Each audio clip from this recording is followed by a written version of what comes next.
Welcome to Everything Life and Real Estate. Let's get started with our hosts, Linda McKissick and Dana Gentry.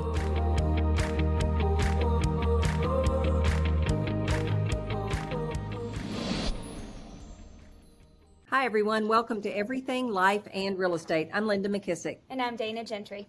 Hey, Dana, how are you today?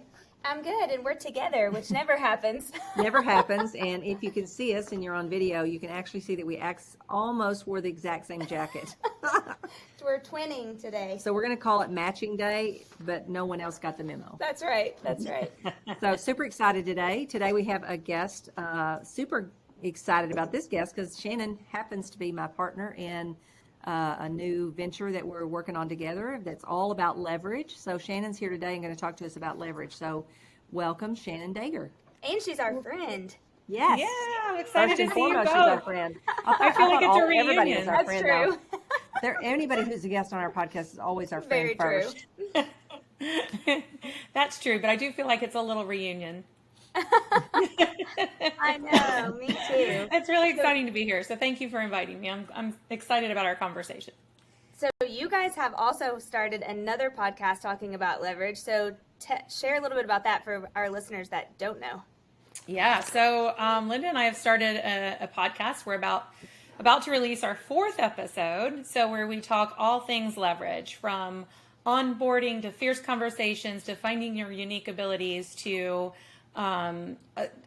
dealing with employee issues. And we have speakers from Forbes magazine coming on. We have book authors that have recorded. We have amazing CEOs and business leaders that are coming on and just kind of talking about their best practices and their tips and their tricks. And each step along the way we're creating or they're providing us an item of value that we're putting on our website, leverageladies.com. So we're the Leverage cool. Ladies. Like an actual tool? Yeah. Yeah, Oh, like an that. actual tool. So every step, they'll get a step along the way that goes with whatever our topic is. So we're calling it a piece of the roadmap so that people can get value and take it with them and actually put it into action. So it was interesting. I was talking at a conference this past week, and I said to the room that we were the Leverage Ladies, and everybody died laughing because they thought that was such a funny name, but also they thought we were only for women. And I was like, no, we're not just for women. We just are women. And so That's interesting. That's a good point, though, really. yeah. Several people said that.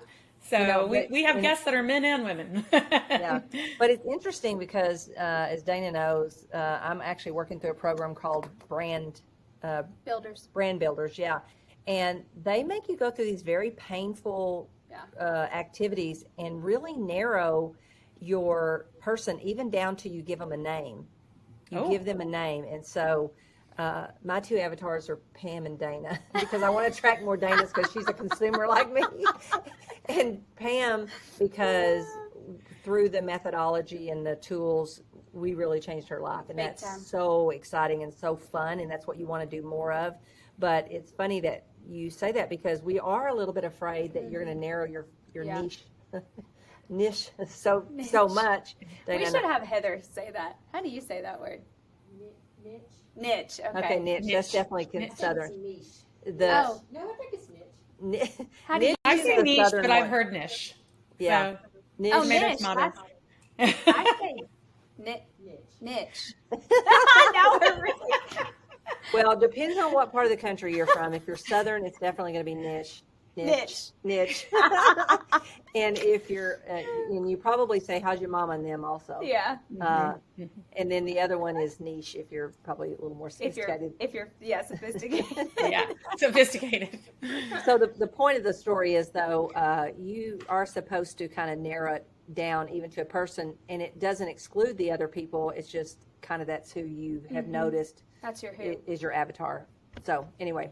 Yeah. I digress. So Shannon, everybody in the world should be interested in leverage because without leverage, gosh, I can't even imagine what your world would be like, especially as your world gets bigger. So why don't you talk a little bit about your experience with leverage and kind of some of the things you've learned, and why are you passionate about this topic and want to share it with others?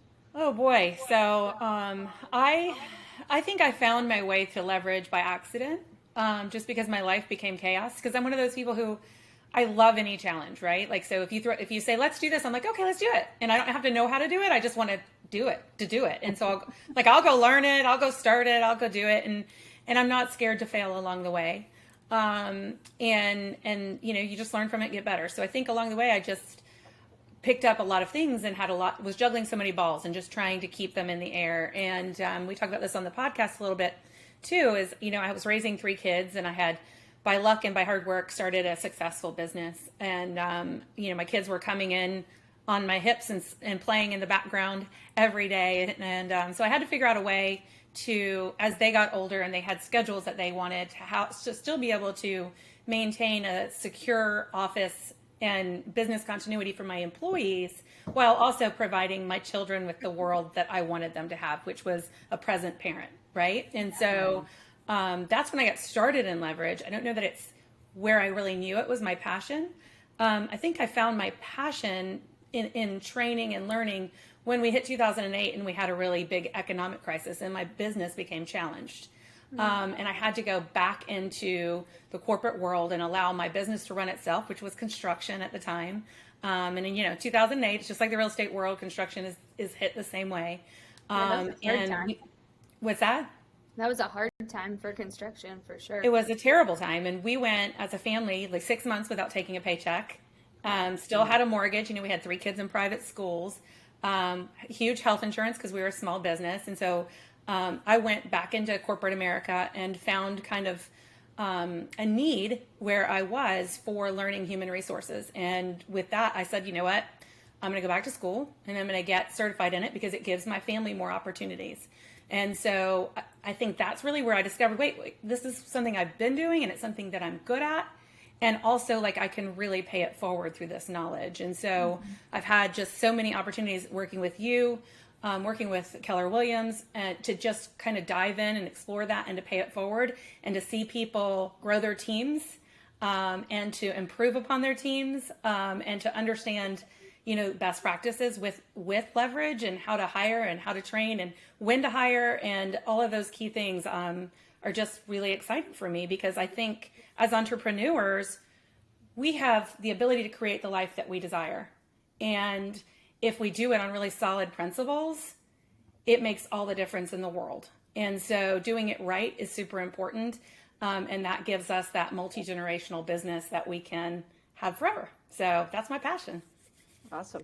So why do you think, and we all come from the real estate world, but why do you think, and this may be true in other industries, I'm not sure, but why do you think people have such a hard time, I think usually on the front end, especially stepping into leverage? Is it the money? Is it the fear of, I don't know how to lead someone else? Is it the fear of not having control, or I don't know what all they would do? What have you discovered over the years that really, I know, especially in the real estate world, but maybe in other worlds too, that people struggle to add leverage when they should have I think already? there's a couple of key things. I think fear and control are the 2 biggest, right? And so those are the things that I think are kind of, control is not an easy thing to give up.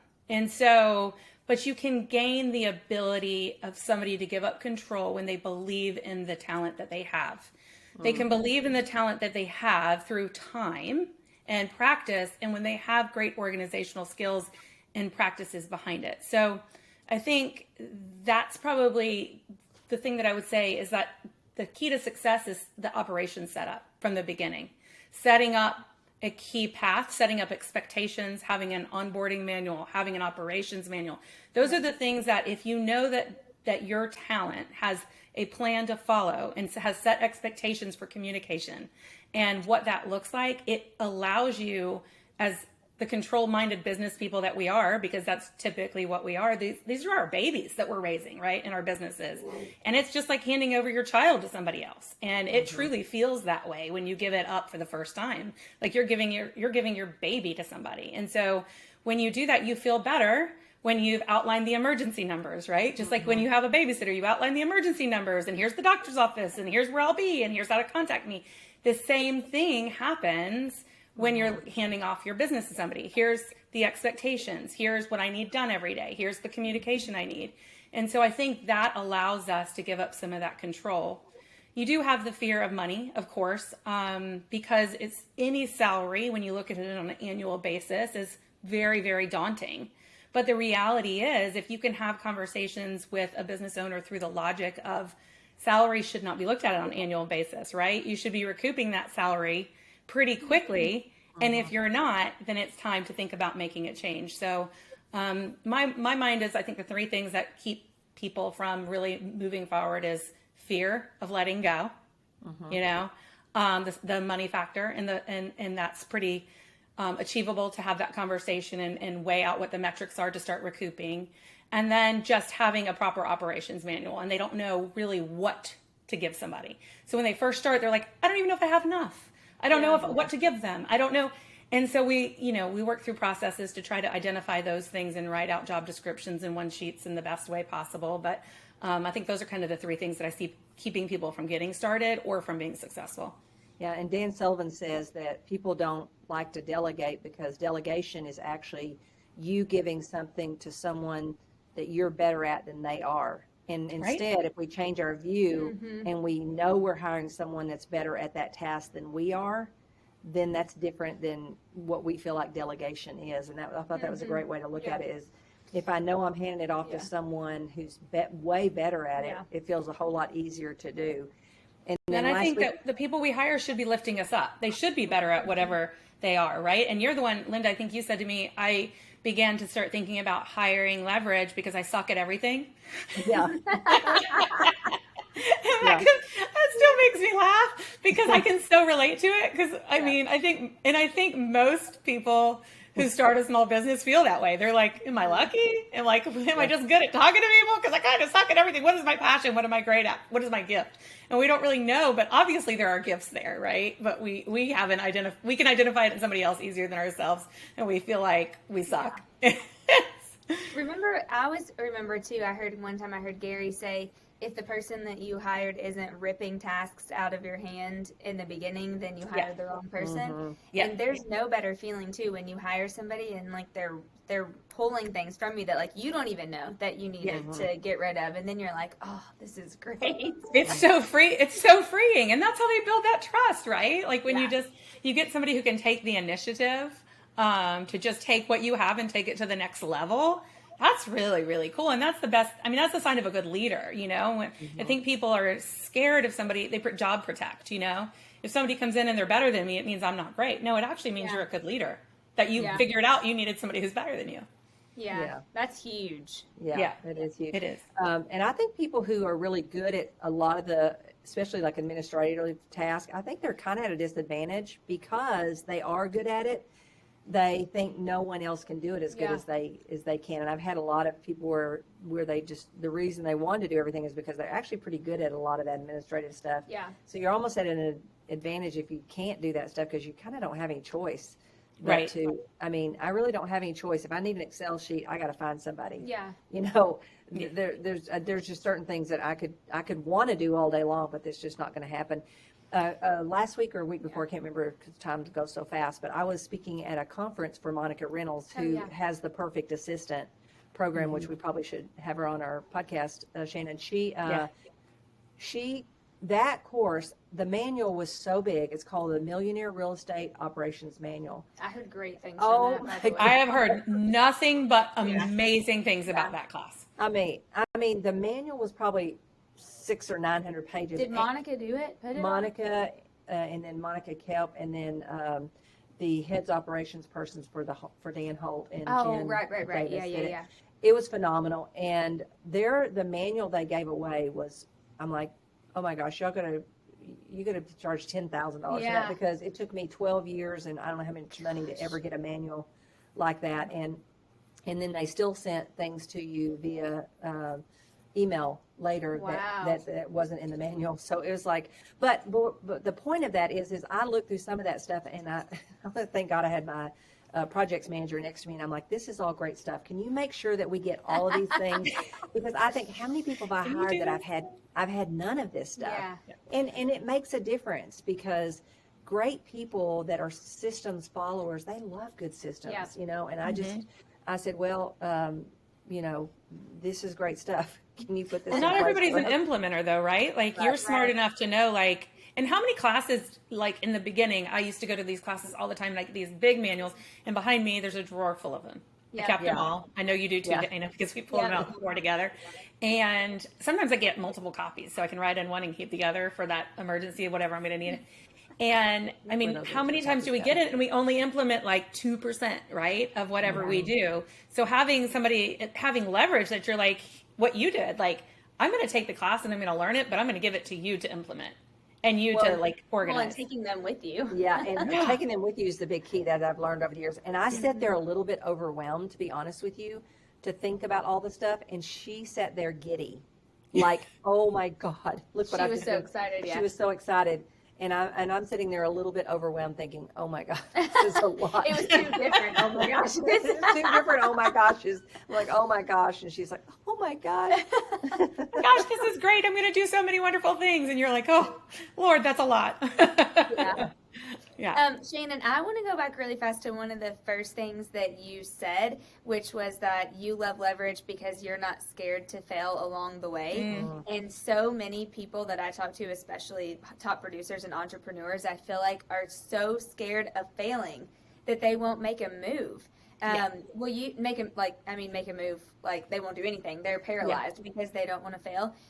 What advice would you give to people that are thinking like that? Or have you always been like that? Or do you feel like do you think are they afraid to fail at the whole venture or at the hiring or all of it? I think both, depending on the situation. I think fear grows the more people you hire. So I think that's natural. I think as a business entrepreneur, the thing I've noticed is that we start off with a huge vision, right? Let's just say we're going to start this business and we're going to grow it. We're going to be the next Amazon of whatever it is. And then we get a year down the road and we've made some traction, but we've hired somebody or we've got, family that are dependent on it because we change our lifestyle for it. We become a little bit more guarded and careful. And when we become more guarded and careful, our vision begins to narrow. Yeah. And so, because we're trying to protect as opposed to being risk takers. And that happens with age too, And so I think that's what we see. So my thing with that is I think you have to have coaching. You have to have somebody who pushes you. Like when you get there and you're thinking, why am I not moving forward? And you've hit that ceiling of achievement. You have to have somebody who's continuing to push you on your vision. And so when I'm coaching, that's what I find is that people get kind of flatlined and you have to help them see beyond and help them see beyond the fear and then bring them back to what they started with originally. And so that they can feel that inspiration, that excitement again. And, knowing that they've set up great operations and great best practices that they can move forward. I think that's where you see the real multi-business owners that are venturing out to make great, huge businesses. So I don't know. I guess I have always been that way. I don't know that I always was consciously that way. I think it was just something I did. And what I have found though in time is that I keep moving forward and keep knowing that God has a plan and it's all going to connect. And as long as I'm making decisions with smart strategies and good moral guidance, at some point it's going to connect. And what I found in my world is that I've started and I've gone through several different industries as I've learned and built businesses and built sales teams and built human resources teams, but they've all come back together. Like they all play a part in each other now, and it's not extra work for me. And I didn't intend for that to happen, but God had a plan in the beginning. And so for me, I mean, a lot of it is just having faith and just that, like, I'm not scared. I'll have a conversation with anybody about anything every day of the week, even if it's not related to my business. If they're like, oh, I think you and I should talk about this. I'm like, okay, let's talk. Let's just talk. Let's see. And if it gets me excited and, as Linda says, makes me want to pee in my pants a little bit, then I keep on talking. So I got a lot of Linda quotes. I do too. Every time I talk, I have several Linda quotes, and everybody's like, we love the Linda quotes. What you made me think of also is I think, and maybe something you said, Dana, was I think in the beginning we're not very good at hires. Maybe we do it too fast. Maybe we don't have that great of a process. And I think they kind of taint us a little bit. It kind of almost bogs the engine down a little bit. But the better we get at trying to make sure we have the right person in the right spot, and we can feel how much energy they give us and how light our load gets, the more excited you are about leverage. Totally. And I think you got to get through that hard part of, oh crap, this did not really free me up that much. It feels like it's bogged me down. Something else I just was became real aware of because I had an assistant step down, and she was really pretty good at the job, to be honest with you. But when I really thought about the interviewing process with her, I didn't bother to see, does she really love to serve? I mean, she's a great taskmaster, so I mean, I'd give her tasks and she'd just check the heck out of all of them. But two things, I did not do a lot with her. Like I didn't include her on my Zooms or anything to let her hear my story, so to she could kind of buy into the mission. And also I didn't hang out with her that much. And then the other, because she was virtual. And then the other thing was, I didn't bother on the front end to see, does she get up every day and love to serve someone else and make their life easier? I don't think the answer to that would have been yes.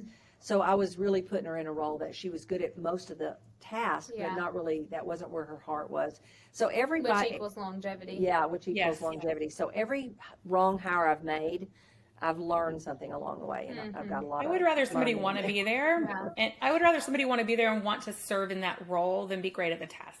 Tasks are things we can teach people, you know, I mean, and so as long as they have, you know, some sort of knowledge and skills there to as a baseline, you can add on to that, but you can't change people's passion and where their heart lies and where their natural gifts are. That's where they are. I agree. I mean, I failed at my first hires, you know, my first in-person hire. When I look back at it, I failed at it. And when I hired my first virtual person, my first cyberbacker, I failed at that too. And that it really came down to, I didn't spend the time I needed with them.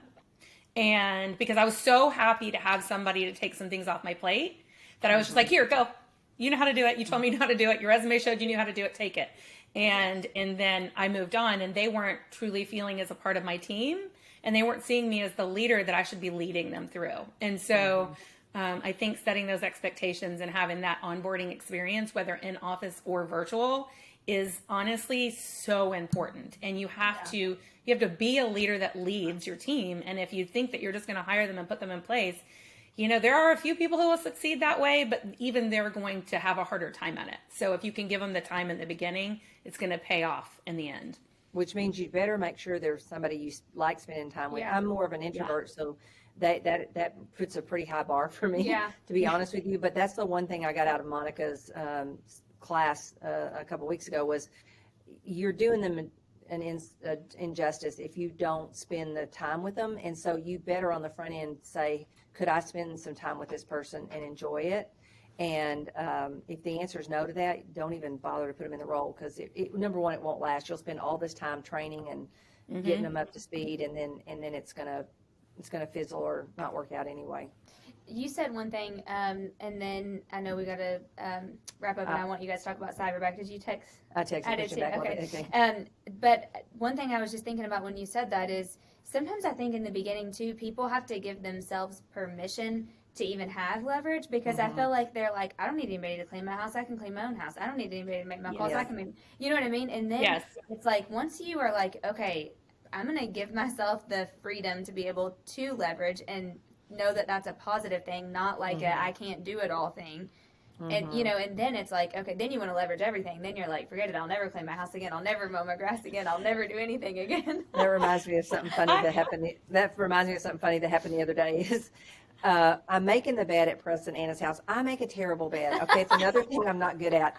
And so Jimmy's telling me, pull it over there more, which really makes me angry. I mean, I'm like, okay, look, if you don't like the way I do it, you just do it yourself. And then finally I said to him, I said, I'm going to tell you like I told my sister when I was a teenager. I don't have to know how to make this bed. I'm going to get somebody else to make it for me. And Jimmy laughed and said, yeah, I just didn't know. She just didn't know it was going to be her. And I said, yeah, you just didn't know it was going to be you if you complained one more time about my bed making. I think it's like Tom and I talk about it, and I think Dana, you wore off on me with this, because we talk about doing different things and with the business and stuff like that. And so for those of you who don't know, my husband works in corporate America, and he has a wonderful job, but he has a really hard time handing things off. And so I would say, well, I'm gonna start doing this, and he would say, how are you gonna do that? I'll be like, oh, I'll hire somebody. And he was like, and then I'd say, well, I'm gonna do this, and he'd say, well, how is this gonna get done? I'd say, oh, I'll hire somebody. And he was finally, he just looked at me and he was like, how are we gonna hire all these people? And I was like, Dana does it. And she's got a great team. But I think like going back to what you said, Dana, I think it's like imposter syndrome, right? Like you don't want to, you don't want to hire somebody because all of a sudden you're like, oh, I've been successful. Or I am successful enough to hire somebody. We have imposter syndrome. So we don't want to give it up because we want to, like, there's some pride in like breaking our back to do things. And when the pride should really be like understanding where our limits are and giving time to what are our most important things and recognizing when there's other people that is their most important thing and allowing them the opportunity to succeed with it. Yeah. And they get such joy from it. My sister was so happy when I left the other day. She had every cabinet pulled out and she was happy. What she was really happy about is I had a whole big old suitcase full of crap from my one house that I was taking to the Montana house. To move out. So that's what really made her happy is I was getting crap out of my house, and that's what she wants most, and that's what I'm probably never going to do. But she was the happiest person, and I have to remind myself because just because I don't like it and I'm not good at it doesn't mean somebody else will not just get totally filled up by doing it. And I've watched her when I have parties and stuff. She'll say in my kitchen or oh I have that over here. She literally owns it. You know, it's all I buy it. She owns it. Well, it works. It's a win-win. It is a win-win. So tell everybody a little bit about virtual assistants because I think that's I know at the meetings that I'm at, it's a huge hot topic. Yeah. Everybody's talking about it. And I think the downturn might cause more people to look at it. So talk about some of the advantages of that and. So I mean, our team of virtual assistants, we have at least 150 now in our region. And so I think it is growing. The pandemic, you know, a lot of people began to dive into the realities of it. I mean, the benefits are, you know, a virtual assistant can do anything for you that you don't need a license or physical presence for. And that's really the key. Like when you say you don't have enough, I'm like, well, do you need a license? You know, do you need a license to return your emails? Do you need a license to return phone calls? Do you want to show up to work every day with a top 10 list of things to do, or do you want to spend your time digging through trying to figure out who you should be making your phone calls to? They can do it for 50 to 75% less. And so they're skilled and they're trained and they're passionate for it. And I think the other thing to know is it opens up your workforce. So when you're trying to hire talent, if you're trying to hire in-office talent, you have to think about a reasonable commute. If you're hiring virtual talent, I mean, the world is your oyster. So you can go out there and get somebody who is in the top 1% of their field who can really, truly have unique abilities and gifts in doing it. And so it's been a really fun thing to explore and to see the growth of and teach people about. And I think the keys to success are all of the things that we talked about today. It can be equally challenging, and you just have to go into it with the right mindset and dive in and be the leader that you need to be. And I think it's an amazing option for a lot of people. That's great. So how do they find out more information?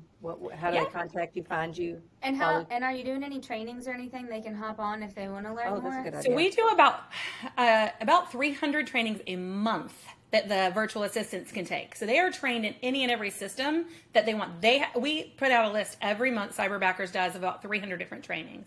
Wow. Then additionally, and that's from Cyberbackers to Cyberbacker training. So they're on a Slack channel of 3,500. There's 3,500 overall in the entire Cyberbacker world.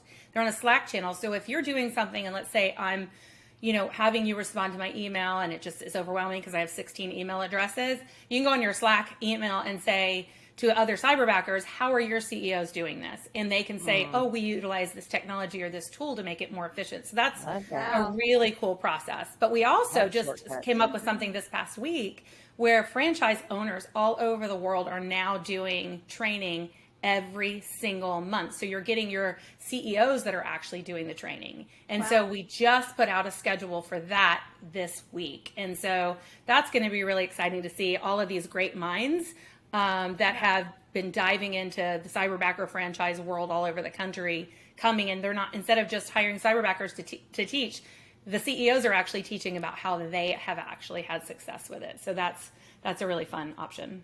So if somebody's out there thinking about, I might want to dip my toe in virtual assistants, where do they go to kind of learn a little bit more? Any of that work for them, or is that mostly for once they're already inbound? No, I think if you want to know more, I think the best place to go is cyberbacker.com. So that's where you'll get your first step. Also, Linda and I are putting training resources on leverageladies.com and listen to our podcast. And we talk a lot about the specifics there. And all of my contact information is on leverageladies.com, as well as shannondager.com as well. So people can reach out to me. I have my calendar on there as well, so you can make a live appointment with me right from those two websites. So either one is fine. They're the same. They go to the same calendar, leverageladies.com and shannondager.com. And you can make an appointment with me. We can talk about the basics, getting started. I'll connect you with a member of my virtual team who'll give you, the pricing and give you all of the guidance you could ever possibly need. So when somebody signs on, we coach. They have that option too, to jump on and coach with directly with me every week to make sure that they're being successful. So that's what I would say is it's just really important that you dive in and kind of become that really invested leader. Love that. Love it. Yeah. Great. Awesome. Well, appreciate you, Shannon. Thank you so much. And I'll It was fun to see you both. over on at Leverage Ladies podcast next time. I can't remember when our next one is, but we'll have one for sure. We have one coming up on Fridays. Every other Friday, we have one coming up. Tomorrow, and we'll too. see you tomorrow. Yes. Yeah. See you Awesome. tomorrow in Cincinnati. It was nice Love to it. see you both. You too. Remember, if you have not, please hit the subscribe button, and would love for you to pass this podcast along to anyone that you think would benefit from our conversations. And remember, Dana and I are after 500 five-star We're getting reviews. closer, too. We are getting close, so help us push that on overboard. And if you have a challenge, an opportunity, or a topic that you would love to hear us talk about on this podcast, reach out to us at info@everything life and real estate. And we will see you, I guess, next week. Dana, I'll see you tomorrow. Yes. Shannon, I'll see you tomorrow. See you then. Thanks, Shannon. Thanks. Be sure to subscribe for more business strategies and tactics to inspire you to live an abundant real estate life. Don't forget to rate and review so we can bring you the best content. Find this and other valuable information at everythinglifeandrealestate.com.